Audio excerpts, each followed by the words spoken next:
Hello everyone. ఇవాళ అయితే నేను బటర్ అండ్ గీ చాలా ఈజీగా ఎలా ప్రిపేర్ చేసుకోవాలో చూపిస్తాను. ఫస్ట్ అయితే నేను మిక్సీ జార్లో మీగడ తీసుకున్నాను అనమాట. మంచి పెరుగు మీద ఉన్న మీగడి తీసుకుని దాన్ని మిక్సీ చేస్తున్నాను. డైరెక్ట్గా కూల్గా ఉన్న మీగడ కూడా మనం అట్లా మిక్సీ చేయొచ్చు అనమాట. గ్రైండ్ చేయగానే మనకి చాలా ఈజీగా బటర్ అనేది పైకి వస్తుంది. నేను మీకు అది ఎలా వస్తుందో ఒకసారి చూపిస్తాను చూడండి. చాలా మీరు చూసినట్టయితే చాలా నీట్గా బట్టర్ పైకి వచ్చింది కదా. దాన్ని నేను తీసుకొని ఒక బౌల్లో వేసుకున్నాను. ఆ బౌల్లో ఇంతకుముందు ఆల్రెడీ నా దగ్గర స్టోర్డ్ బటర్ కూడా కొంచెం వేసాను. ఇలాగ తీసుకొని ప్రెప్ చేసిన బటర్ని నేను ఫ్రిడ్జ్లో పెట్టి స్టోర్ చేశాను అనమాట. మొత్తాన్ని కలిపి ఇప్పుడు నేను గీ ప్రిపరేషన్ చేస్తున్నాను. సో ఆ గీ ఫస్ట్ మనం బటర్ని చాలా బాగా కడుక్కోవాలన్నమాట. సో అట్లా బటర్ కడుక్కున్న తర్వాత మంచిగా ఒక 2-3 టైమ్స్ కడుక్కున్న తర్వాత మనం దాన్ని స్టవ్ మీద పెట్టేసి ఉంచేయడమే.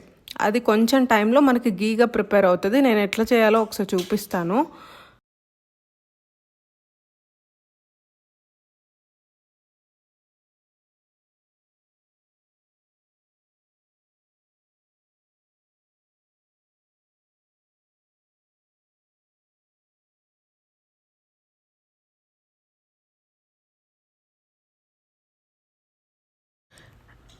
ఇట్లా మనం బటర్ని బాగా 2-3 టైమ్స్ బాగా వాష్ చేసుకోవాలి. ఎందుకు అంటే మనం ఆల్రెడీ అది నేను ఒక 2-3 టైమ్స్ తీసిన బటర్ని స్టోర్ చేసుకున్నాను కదా.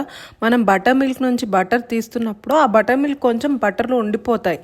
సో మనం కొంచెం వాటిని 2-3 టైమ్స్ ఆ బటర్ని వాష్ చేస్తే ఏమవుతుందంటే ఆ బటర్లో ఉన్న బటర్ మిల్క్ అంతా బయటకు వచ్చేస్తుంది అనమాట.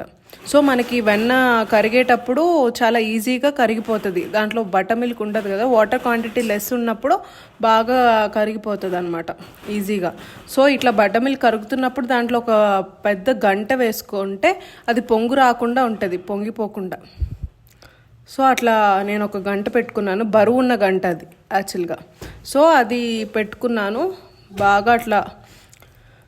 ఇప్పుడు చూస్తే లాస్ట్కి వచ్చిన తర్వాత ఈ స్టేజ్లో ఉన్నప్పుడు మనం బటర్ నుంచి గీ ఈ స్టేజ్కి వచ్చేసింది కదా. ఈ స్టేజ్కి వచ్చినప్పుడు మనం స్టవ్ ఆఫ్ చేసుకోవాలి.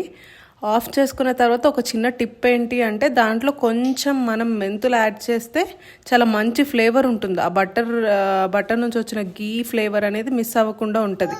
ఇనీషియల్ స్టేజ్లో గీ ఎలా ఉందో అలాగే ఉంటుంది అనమాట. మనం ఒక 2 వీక్స్ అట్లా ఉంచుకున్న గీని.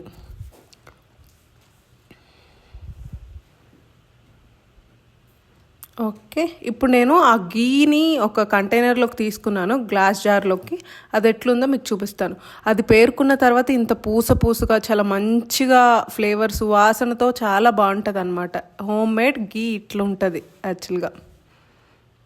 చాలా ఈజీ వేలో ఇలా ప్రిప్ చేసుకోవచ్చు. బటర్ నుంచి గీని ఇంత ఈజీగా ప్రిపేర్ చేయడం చాలా సింపుల్. Thank you.